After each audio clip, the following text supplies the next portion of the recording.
ऐसा है कि हर चीज उनको काले रंग की अच्छी लगती है, अगर नहीं लगता तो इंसान ही काला नहीं अच्छा लगता। क्यों जी फलक शेर साहब? आप तो मैं देखो तो बस वो इंसान को जो है ना इंसान रंग करता है काला है, तो ये उसकी अपनी मर्जी है, कुछ भी कह सकते हैं। अगर जनूबी अफ्रीका तो कोई बेचारा मेरे नालों भी ज्यादा खूबसूरत आ जाए कि असी उन्हें गोरा ही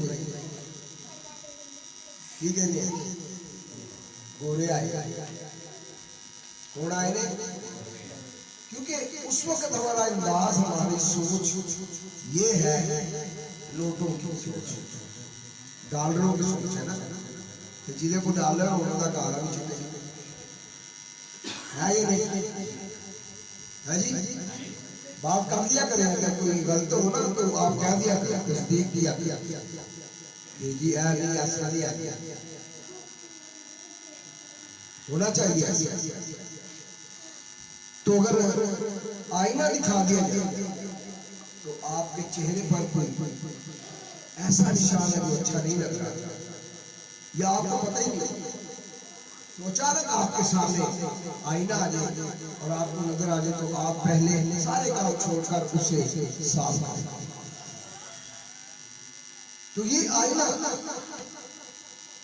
जो हमारे कामों को जाहिर करता है, हमें बताता है कि तुझमें ये कमी है और किस वजह से है, वजह भी बताता है, फिर उसका निकलना उस मुसीबत से वो भी बताता है। तो अगर फिर भी हम अमल ना करें तो फिर खुदा ऐसे लोगों को माफ नहीं करेगा। भेड़ को माफ कर देगा, साहिब इल्म को माफ नहीं। याद रखिए, अरे आज अक्सर कहते हैं ना बाजियां बोली कोट पैड़ी ये मैं नहीं कही, जिन्हें को खुदा ने रखी है ना पादरियां से सजा, मैं ये दुआ करना खुदा वाला डबल कर ये सजा डबल हो जाए पादरियां से, क्योंकि इनकी वजह से बहुत से काम खराब है। जी असी बने ना बड़ी लाडली कौम, ये पादरियां की वजह बने अपने आप को बड़ा सी सहारा देने, बड़े लाडले अपनी मर्जियां कर दो, जिस तरह मर्जी कर लो। कौन देता है आपको सलाह? पादरी देते, वो आपको छूट देते। कल रात को मुझे फोन आया सियालकोट से कि जी मैंने सुना है कि जी आप दुआ करते हैं, आपको पता चल जाता है कि इतनी दूर से आप दुआ करेंगे तो पता चलेगा कि मेरे अंदर खराबी क्या है, या मैं बीमार क्यों हूँ, या मेरे लिए कमजोरियाँ क्यों हैं, या मेरे पास रुपया पैसा क्यों नहीं है, या मुझे अच्छा रोजगार नहीं मिला, ये आप बता देते हैं। तो मैंने ये नंबर आपका लिया है, तो मैंने कहा ये आपने नंबर तब्दील किया है, आपने 1 माह पहले भी मुझे फोन किया, पहले तो ये सोचो कि मेरे साथ धोखा आप नहीं कर सकते, लेकिन मैं अभी मसरूफ हूँ, इबादत में हूँ, आप मुझे 10 बजे मैंने आपको पहचान लिया। जब आपका ये ईमान है कि मैं दुआ करता हूँ तो मुझे पता चल जाता है कि क्या हो रहा है, तो मैंने कहा मैंने आपको पहचान लिया, फिर बात करेंगे 10 बजे।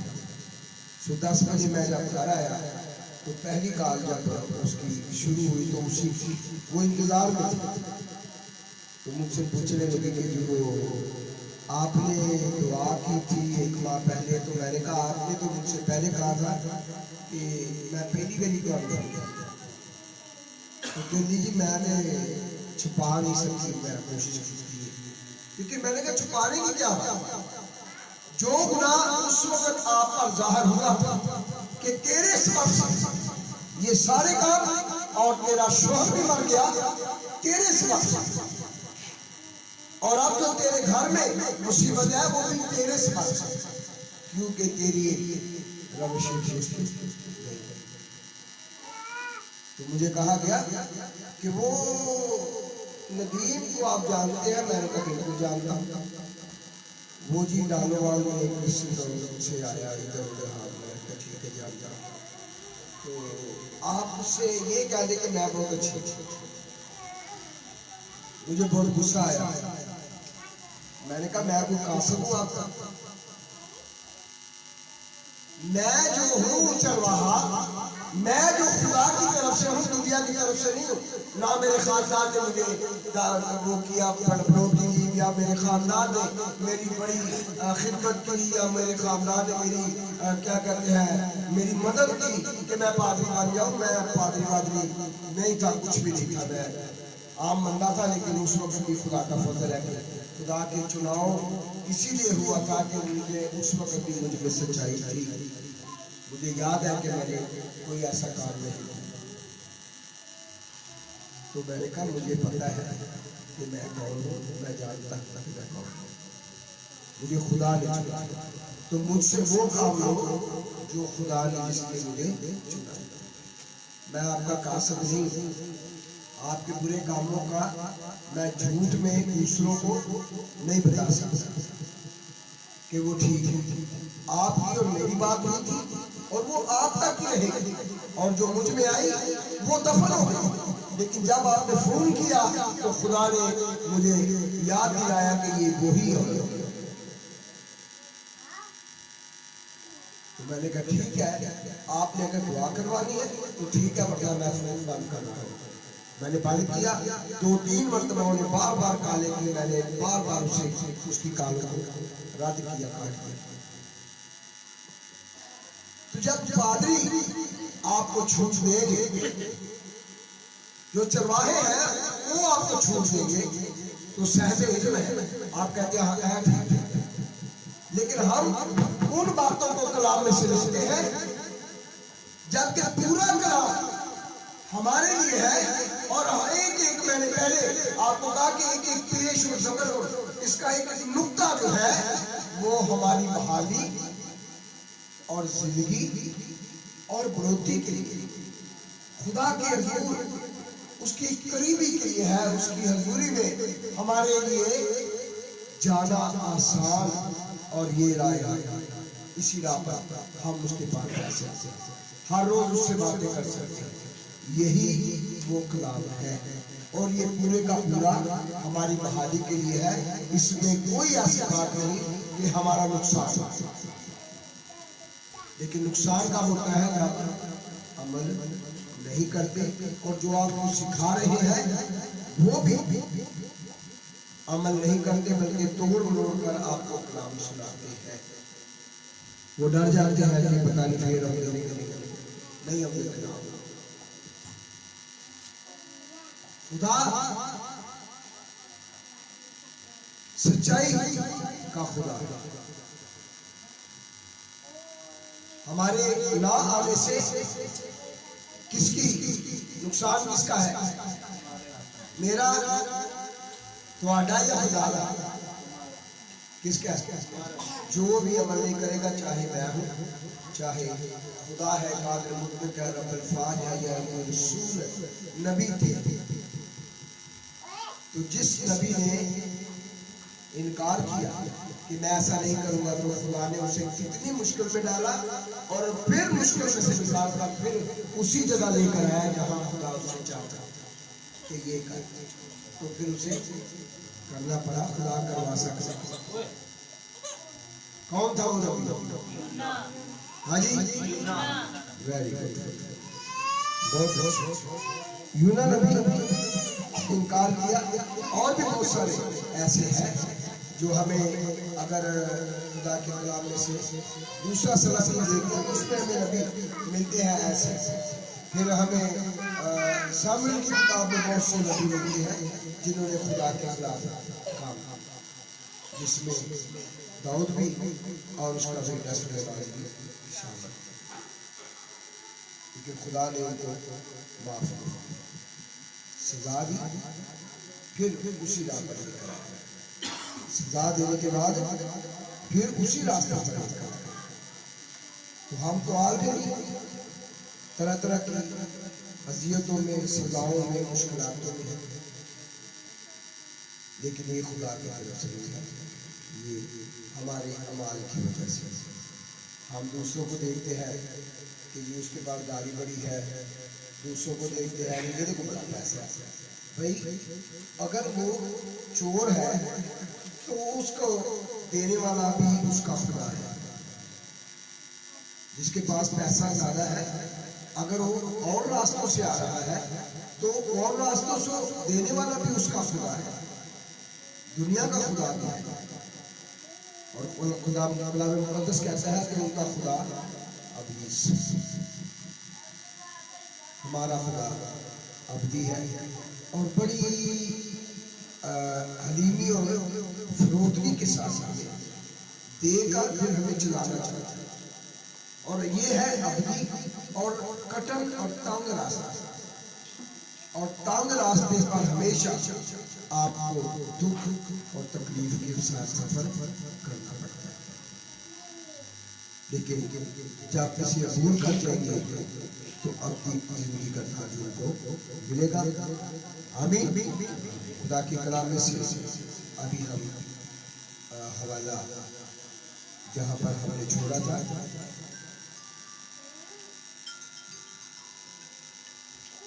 जी कहाँ पर छोड़ा था हमने? 28वां बाब उसकी 35 आयत तक हमने पढ़ा था, लेकिन हम इसे थोड़ा सा ऊपर से लेंगे। हम 20वीं आयत से पढ़ेंगे। बड़े ठहर ठहर कर अच्छे आवाज, अच्छे लफ्ज और तरतीब के साथ। Hallelujah, hallelujah. पढ़े पढ़े पढ़े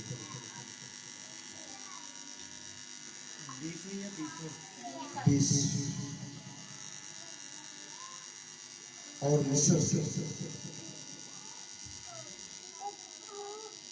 कलाम मुक़द्दस में से इस्तशना 28वां बाब उसकी 20वीं आयत से। खुदावंद उन सब कामों में जिनको तू हाथ लगाए। ये है इसकी 20वीं आयत है। और मिस्र के सब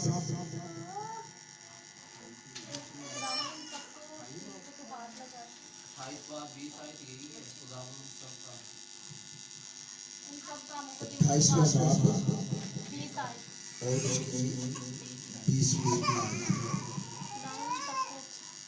एक मिनट, असल में हम 20वीं आयत से तो काफी 35 आयत का तो हमने छोड़ा था। तो अभी हम 30वीं आयत से हमने जब पढ़ा कि औरत से मंगनी तू करेगा लेकिन दूसरा उसे शामिल करेगा। तो यहाँ से हम जब आगे आए तो फिर हमने 35वीं आयत तक इसको पढ़ा। तो आज हम 35वीं आयत से आगे बढ़ते हैं। हालेलुया। खुदावन तेरे घुटनों और टांगों में ऐसे बुरे फोड़े पैदा करेगा कि तू उनसे तो पाँव के तलवे से लेकर सर की चांदी तक शिफा ना पा सकेगा। खुदावन तुझको और तेरे बादशाह को जिसे तू अपने ऊपर मुकर्रर करेगा एक ऐसी कौम के बीच ले जाएगा जिसे तू और तेरे बाप दादा जानते भी नहीं, और वहाँ तू और माबूदों की जो महज लकड़ी और पत्थर है इबादत करेगा। और उन सब कौमों में जहाँ जहाँ खुदावन तुझको पहुँचाएगा तू बायसे हैरत और ज़िरबल मिसल और इंगश्त नुमा बनेगा। तू खेत में बहुत सा बीज ले जाएगा लेकिन थोड़ा सा जमा करेगा क्योंकि टिड्डी उसे चाट लेगी। तू ताकिस्तान लगाएगा और उन पर मेहनत करेगा लेकिन ना तू मैं पिएगा और ना अंगूर जमा करने पाएगा क्योंकि उनको कीड़े खा जाएंगे। तेरी सब हदूद में जैतून के दरख्त लगे होंगे पर तू उनका तेल नहीं लगाने पाएगा। आमीन आमीन। खुदा की कलाम में से हमने 35 से लेकर हम 40 तक ये 5 आयतें जो है हम इनको खुदा की हजूरी से इसके लिए मुकाशा मानते हैं। कादिर मुत्तक़िया आसमान से मैं अपनी दुनियावी तालीम से, अपने जोर, अपनी अकल से, अपनी खुदी से इनकार करता हूँ और खुदावंद तू मेरे ज़हन रूह जान बदन को अपनी रूह उसकी कायदे से अपने फजल और जलाल से मामूल कर, ताजो तेरे कलाम को पढ़ने और उसका बयान करने की कुव्वत, तेरा कलाम को पढ़ने, सुनने और उसे बयान करने की कुव्वत तेरे पाक की कायदे के वसीला से यीशु। खुदा के कलाम में लिखा है कि खुदावंद तेरे घुटनों और तेरी टांगों में ऐसे बड़े फोड़े पैदा करेगा कि उनको तू पांव के तलवों से लेकर सर की चांदी तक है या ऐसा हो रहा है या नहीं? एक बदन के एक हिस्सा अगर कोई फोड़ा या कोई दर्द पैदा होती है तो हम उसके वसीला से हमारा पूरा बदन जो है वो तकलीफ में रहता है। पूरा बदन हमारा तकलीफ में रहता है, बल्कि उस तकलीफ को हम पूरे बदन और बदन के हर एक जोड़ में उस चीज को महसूस करते हैं। और फिर हमें ये समझ नहीं आती कि हम किस चीज का इलाज करें। घुटने में भी दर्द है और टांगों में भी दर्द है, और अगर हम इस लफ्ज को लाते हैं कि पांव के तलवों से लेकर सर के बालों तक, अब चांदी का जिक्र है तो अगर लूका की इंजील देखते हैं तो वहां पर काले बालों का जिक्र है, लेकिन ये चांदी का जो जिक्र किया गया है यानी बुजुर्ग, ज्यादा उम्र वाले लोग, ज्यादा वो लोग जिन्होंने जमीन पर अपनी उम्र को बसर किया लेकिन खुदा की हजूरी से दूर, खुदा की हजूरी से दूर रह गए। और कभी कभार खुदा को भी एक थोड़ा सा चांसाजे दे दी। अगर पूरे तौर पर हम खुदा के साथ चले, बेशक कलाम मुक़द्दस में अगर हम इफ्सियों का खाब देखते हैं तो उसमें यह भी लिखा है कि दुनिया में कोई नेकोकार नहीं, एक भी नहीं। तो फिर सदा इस वाली ये सदा तो फिर सबको मिलनी चाहिए,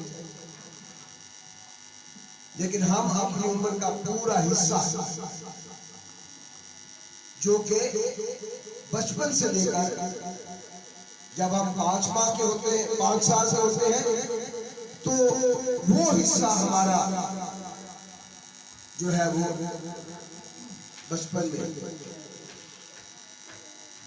और फिर लड़कपन 5 से 16 साल तक रहता है, दूसरा हिस्सा, फिर तीसरा हिस्सा 16 से 28 साल तक, ये जवानी का दौर। अब वो 5 साल से 28वें साल तक जो हमारी उम्र है, खुदा चाहता है कि ये उम्र भी हमारी इबादत और परस्तिश खुदा की हजूरी में उसके कलाम के मुताबिक, लेकिन ऐसा हम होने नहीं देते। हो सकता है, मुश्किल नहीं है, लेकिन होता क्या है कि हमारा खमीर किससे है? तो जब खमीर काम करेगा, जिस खमीर से आप पैदा किए गए हैं, जिस मिट्टी से, जिस खानदान से, और जिस आप अपने बाप की जिस माँ की आप औलाद कहलाते हैं, अगर उसके अंदर खुदा की कुदरत या खुदा की तरफ उसकी रवश नहीं और खुदा के कलाम के मुताबिक उसकी रवश नहीं, तो फिर वो शख्स, वो बच्चा, वो जवान जो है वो किस राह पर चलता है, किस राह पर चलता है।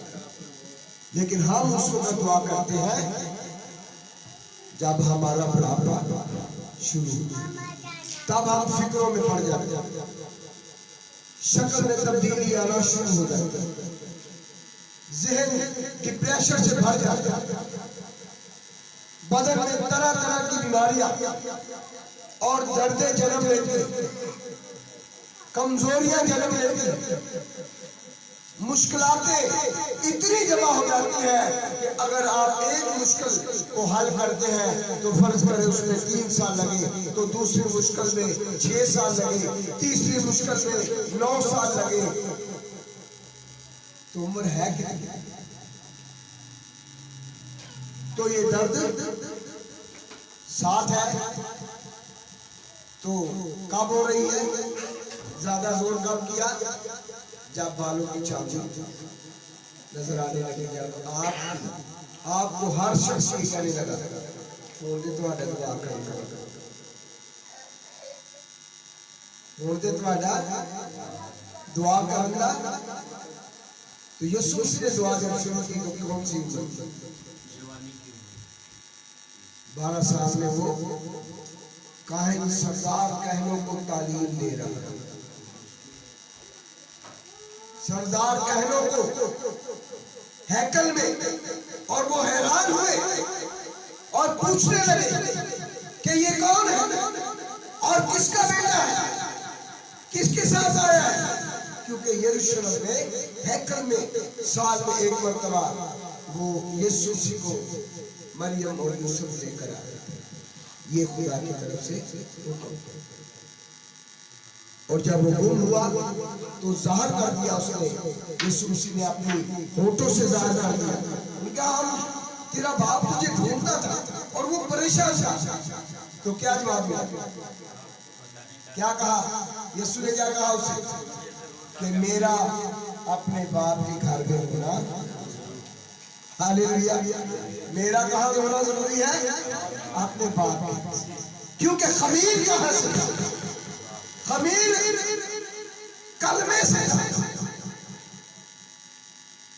खुदा से था, खुदा ने उसे माना, खुदा ने पैदा किया, खुदा ने उसे तख्लीक किया, खुदा ने भेजा, इंतजार किया, मंसूबा बनाया।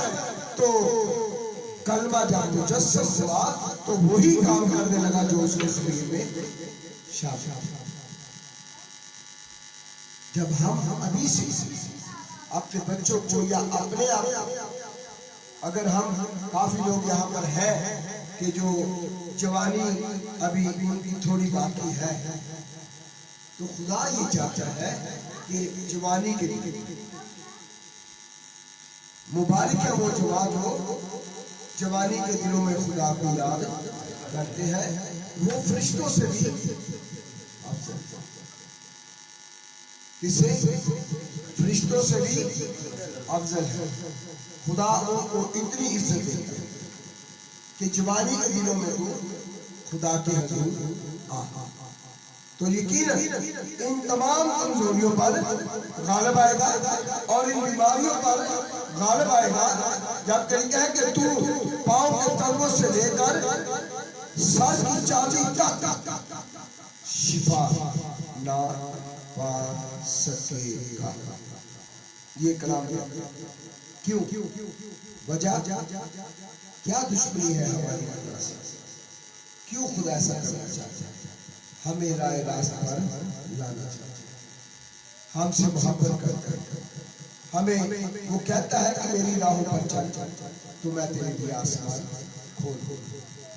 31वीं आयत, 32वीं आयत, खुदावंद तुझको और तेरे बादशाह को जिसे तू अपने ऊपर मुकर्रर करेगा, ऐसी कौम के बीच बीच ले जाएगा जिसे तू और तेरे बाप दादा जानते भी नहीं, और वहां तू और माबूदों की जो क्या है बने हुए हैं महल लकड़ी से और पत्थर से। अब अगर बात करूं तो कहेंगे लोग कि जी ये ओनल चले, लेकिन उनसे जाने से पहले मैं अपने आपको इसमें शामिल करना चाहता हूं।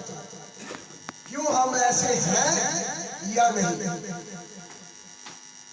किसकी ज्यादा परवाह है, जिंदा खुदा की या उन रवशों या उन ख्वाहिशों जो हमारे अंदर बसी हुई। बुत परस्त वो नहीं कि जिसके सामने बुत है और वो उसे सजदा कर रहा है।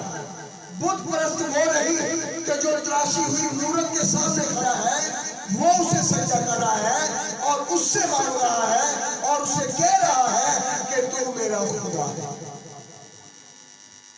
उससे कह रहा है कि तू मेरा खुदा है।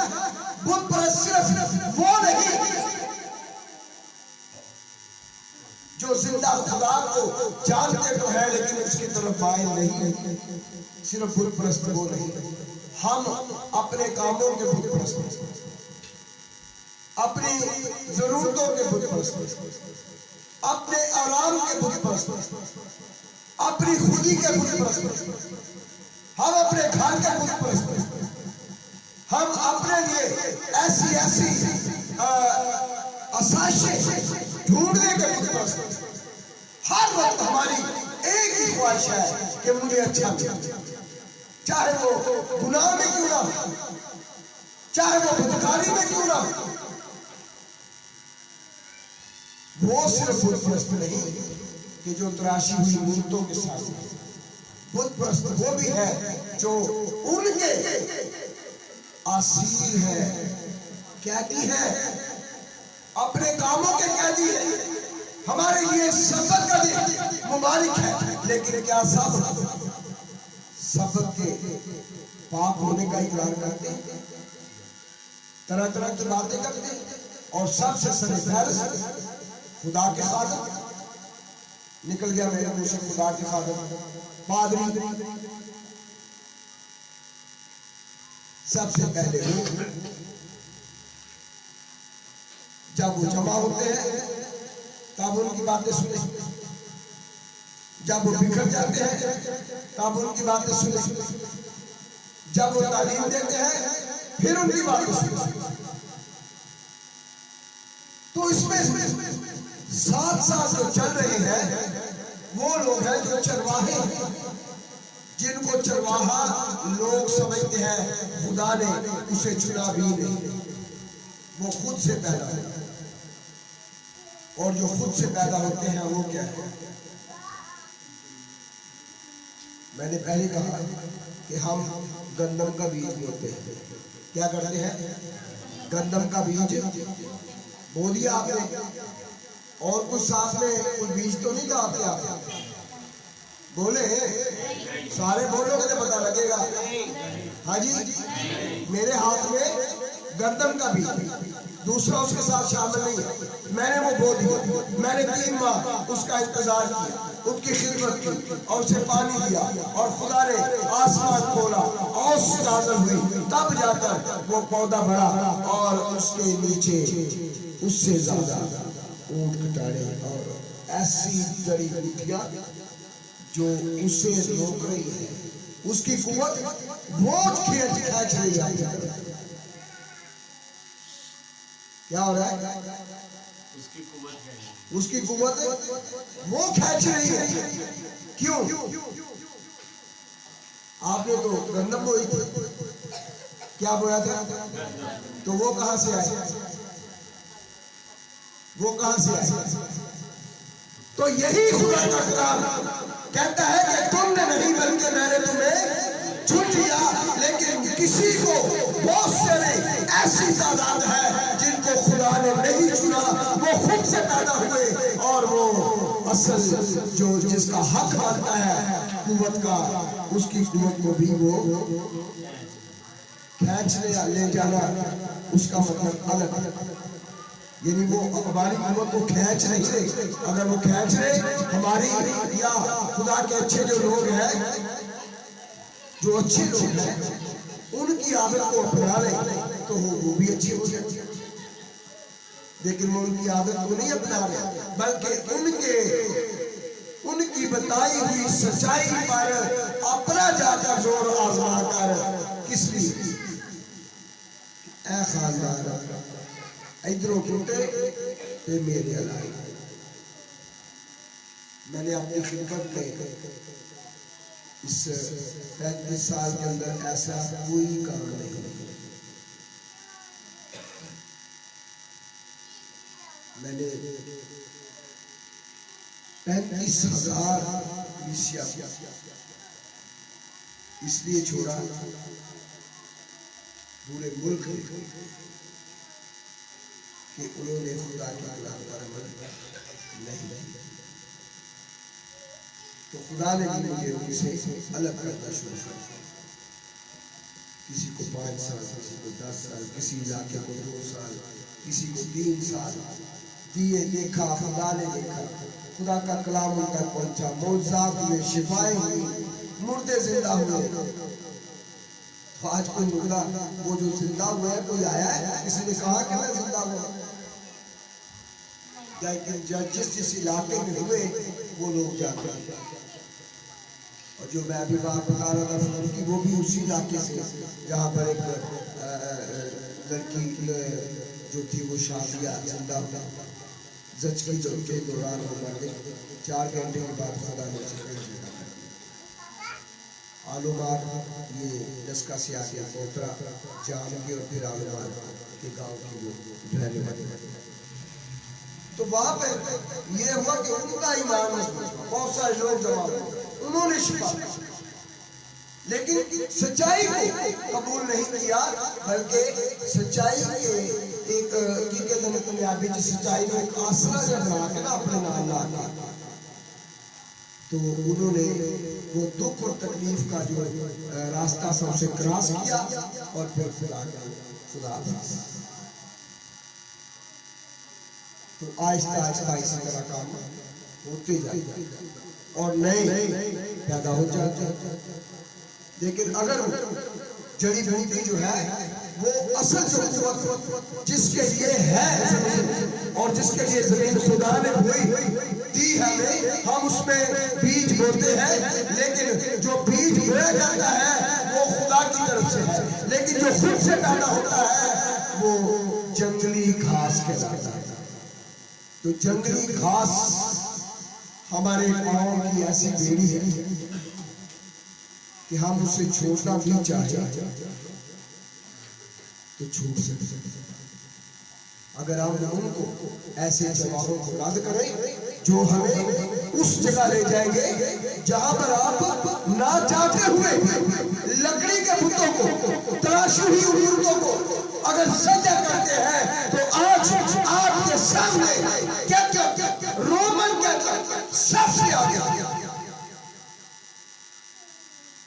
और निकात रहेगी ये मेरी बात।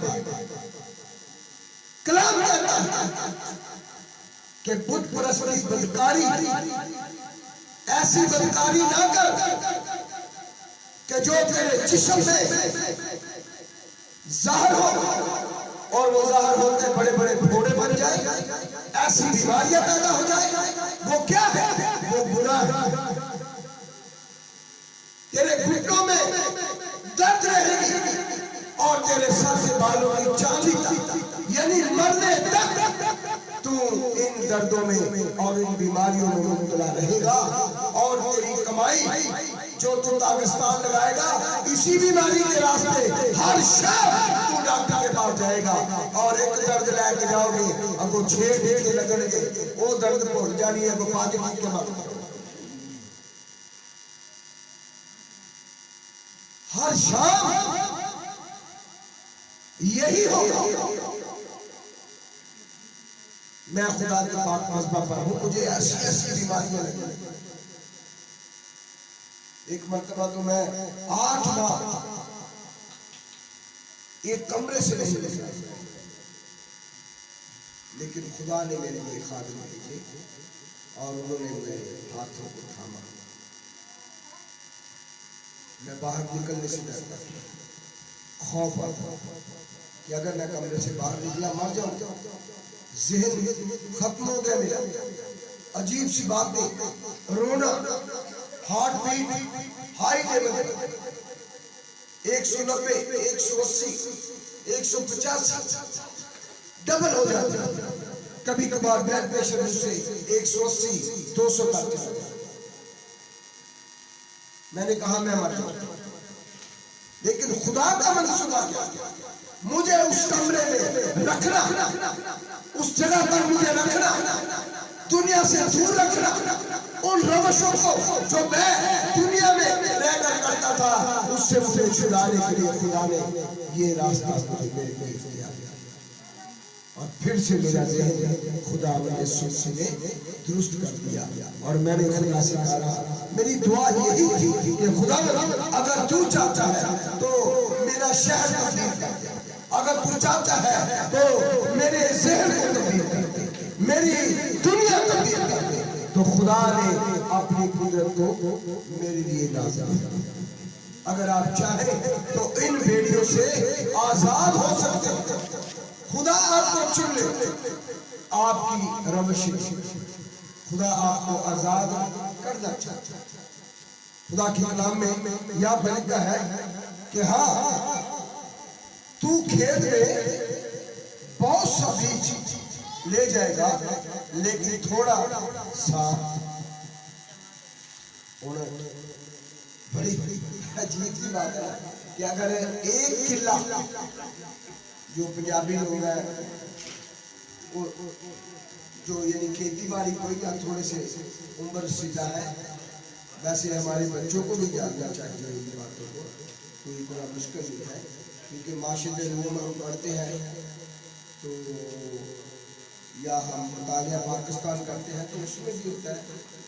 तो ये बातें तो मैंने 3री-4थी क्लास में खेतों के बारे में, गाँव के बारे में हमने पढ़ी भी, प्रैक्टिकल भी किया और बड़ी खुशी से हम अपने गाँव आकर ऐसा लगता था कि जैसे हम जिस तरह हम ऐसे इस दौर में आप पाकिस्तान से निकल कर लंदन चले जाए, इसी तरह हमारा होता था कि पेशावर से हम जब गाँव आते थे तो उन चीज़ों को प्रैक्टिकल देखते थे, फिर उन खेतों में जाना, उनको देखना कि वाकई जो किताब में लिखा है वही है। तो मैंने पिछली बार तब कहा कि उसमें उसका सबक का नाम था मेरा गाँव।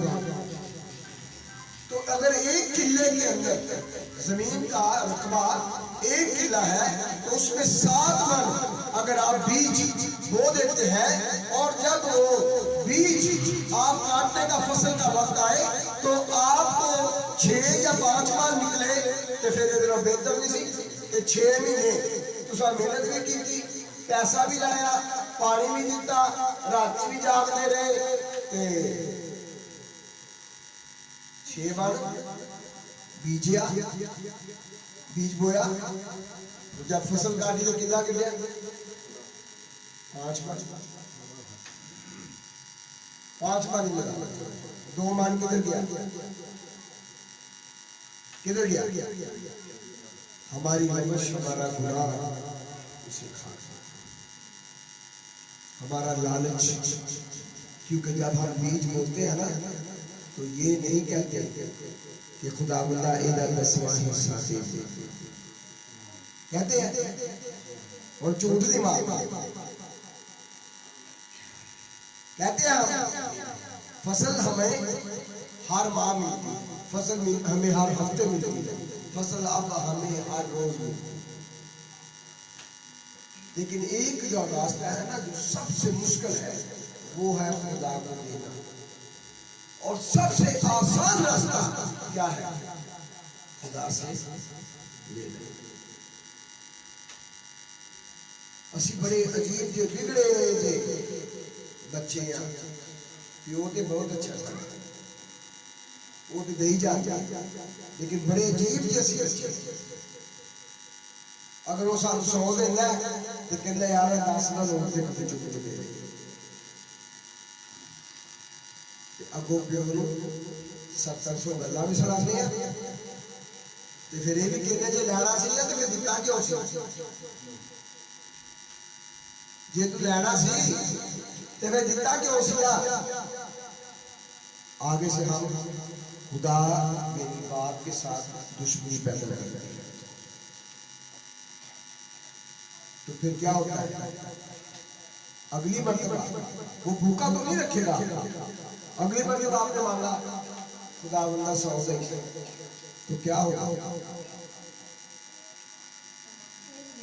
या 50 देगा या 40 देगा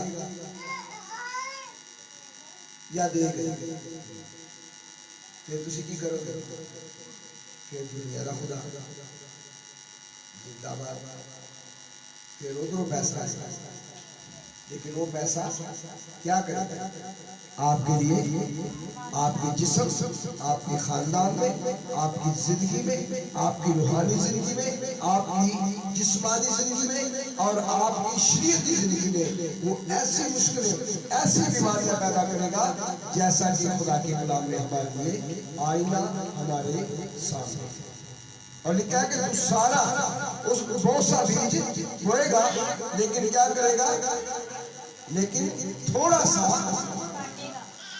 क्या करेगा, थोड़ा सा जमा करेगा, जमा नहीं करेगा, या बल्कि थोड़ा सा करेगा, क्योंकि चिट्ठी उसे चाट जाएगी, चिट्ठी उसे चाट जाएगी। दोनों चीजें खतरनाक हैं, एक वो नीचे जड़ी बूटी और दूसरा तूफान, बारिश, और फिर टिड्डी एक ऐसी चीज है जिसे फसल को कीड़ा लग जाता है तो वो कहां से खाना शुरू करती है, फसल से। एक टिड्डी डाल है, वो आती है लाखों करोड़ों की तादाद, वो अभी पिछले जमाने में बहावलपुर का सारा इलाका जो ज़रूरी इलाका है, कोई चीज पिछले साल उसने नहीं छोड़ी, आपको याद है पिछले साल बाहर के मौसम में इतनी टिड्डी आई कि दाने भी खा गई। वो क्या करती है, फसल का जो ऊपर बाली है, सफल के ऊपर जो फसल है ना, उसकी बांसुरियों के ऊपर क्या होता है, जिन्हों से पंजाबी की मुंजर के लिए, मुंजरा चुगड़ गए सारी, वो हमने भी खेतों से उठाई, चुगी है, तो वो जो ऊपर वाली बाली है ना, जो फल है वो खाई जाती है। इस तरह जिस तरह मशीन आती है ना, कटती है चीज को काटती है, आपने देखा होगा फसलों की नई मशीनें आई है, कितनी स्पीड से काटती है, इससे भी ज्यादा स्पीड से वो खाती है और आगे बढ़ती जाती है। तो सिर्फ क्या रह जाते हैं, नीचे बांसुरियां रह जाती है, कीले रह जाते हैं, जिसे पंजाबी में कहते हैं तीला, और हर एक बांसुरी के ऊपर 4-5 बालियां होती है, और हर बाली में गंदम है अगर तो 130 से 140 दाने होते हैं, लेकिन एक बीज में इतनी, ये सिर्फ ये एक नहीं, 5 या 6 बालियां निकलती है, बांसुरियां निकलती है, एक मन गंदम के दाने से, आगे 5 निकली, पांचों के ऊपर 4-4, 5-5 बालियां होती है, और एक बाली में 140 से 150 दाने से ऊपर होते हैं। लेकिन जब टिड्डी डाल आती है वो ऊपर से खाती है, जब कीड़ा लगता है तो वो जमीन के नीचे से उसकी जड़ को खा जाता है। तो खुदा कहता है कि मैं ऐसा करूंगा, लेकिन ये शायद उनकी किताब में लिखा है कि अगर तू मेरा वफादार है तो मैं जमीन के हदफ को बढ़ा दूंगा और टिड्डी को डांटूंगा कि वो मेरी फसल खराब। हालेलुया। कब? जब तू मेरे साथ वफादार होगा तो मैं तेरी दुआ सुन। कुरान मुकद्दस में लिखा है कि पाकिस्तान लगाएगा और उन पर मेहनत करेगा, लेकिन ना तो मैं पिए ना तो मैं पिए और ना अंगूर जमा करने पाएगा, क्योंकि उनको कीड़ा खा जाए। जब कीड़ा खाता है ना तो वो एक दो बारी नहीं, बल्कि वो पूरा दरख्त, उसका तना सूख जाता है और वो पूरे का पूरा बेकार। आपकी मेहनत, आपका साथ, क्योंकि हमने उसके कलाम पर अमल नहीं किया, हमने उनके खुदा को निजात दहिंदा नहीं जाना। कलाम मुकद्दस में आगे लिखा है, तेरी सब हाथों में जैतून के दरख्त लगे होंगे। तेरी सब हाथों में, जो तेरे पास जमीन है ना, वो सारी जमीन के अंदर तेरी हाथों में क्या लगा होगा? जैतून के दरख्त का फल झड़ जाएगा। लिखा है, मैं थोड़ा सा ऊपर चला जाता हूँ। तेरी सब सरहदों में जैतून के दरख्त लगे होंगे, पर तू उनका तेल नहीं लगा पाएगा, क्योंकि तेरे जैतून के दरख्त का फल झड़ जाएगा। तेरे बेटे और बेटियां पैदा होंगे, पर वो सब तेरे ना नहीं। अब इससे आपको मैं खुदा के फजल से अगली मरतबा इसे कोशिश करूँगा बयान करने की। ये काफ़ी बड़ा टॉपिक है, तो इसलिए आज शहबानी का दिन भी है, तो खुदा आपको इस कलाम के वसीला से बरकत दे। थोड़ा सा आपके जहन में जो इस हवाले के हिसाब से जो हमने 40 आयत तक 5 आयतें पढ़ी, थोड़ा सा खला आपको नजर आएगा, लेकिन आप इस बात पर गौर करें कि खुदा जो है वो कहता है कि ये सब कुछ जो खुदा पर आपका ईमान है कि वो मुझे देगा, लेकिन ये सब कुछ कह रहा है, खुदा कह रहा है कि मैं दूंगा नहीं, बल्कि तेरे पास जो है उसे दूंगा। कब? जब हम उसके हुक्मों पर अमल नहीं करते। पाक कलाम का बड़ा सुना जाना हम सब के लिए बाइस। आमीन। हालेलुया।